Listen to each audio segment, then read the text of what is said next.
Dans Beau Séjour, une jeune femme se réveille à côté de son propre cadavre un beau matin dans une chambre d'hôtel. Entre fantastique et polar, pourquoi cette pépite flamande nous a-t-elle envoûtés? On en parle maintenant.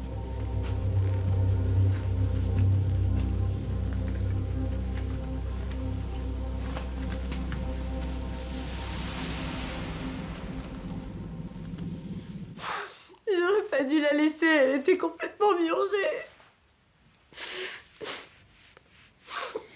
Donc Cato avait bu, selon toi?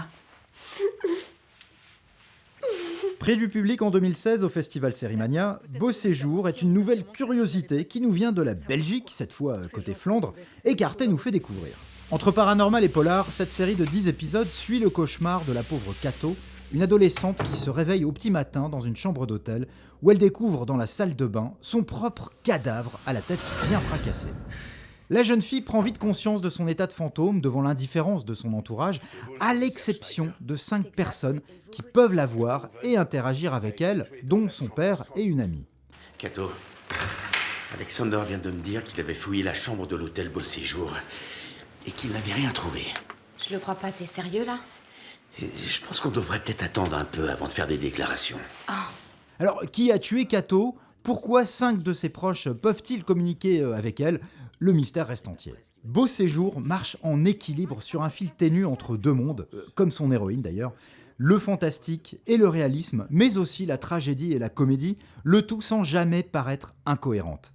Grâce à la justesse de l'interprétation de sa fragile héroïne, incarnée par Lynn Van Rooyen, on se laisse happer par l'atmosphère irréelle et triste du récit, dynamisée par le suspense lié à l'enquête que mène la jeune Cato sur sa propre mort. Dans l'atmosphère plombante du bled perdu où se déroule l'intrigue, tous les personnages prennent de l'ampleur au fil des épisodes. Comment vous qualifieriez la relation entre Cato et son père? Vous ne croyez quand même pas que Luc est impliqué dans cette histoire? Les amis, les flirts, la famille, le flic local et aussi le duo d'enquêtrices, aucun protagoniste ne paraît négligé par cette intrigue carrée mais qui n'oublie pas au passage l'émotion. Récit sur le deuil autant que polar efficace, Beau Séjour est également un véritable exercice d'écriture et de mise en scène pour rendre crédible le statut de spectre à géométrie variable de sa malheureuse héroïne. Un casse-tête sur lequel les deux créatrices de la série ont passé 1 an pour s'assurer de la cohérence de l'ensemble. Et à l'arrivée, ça colle.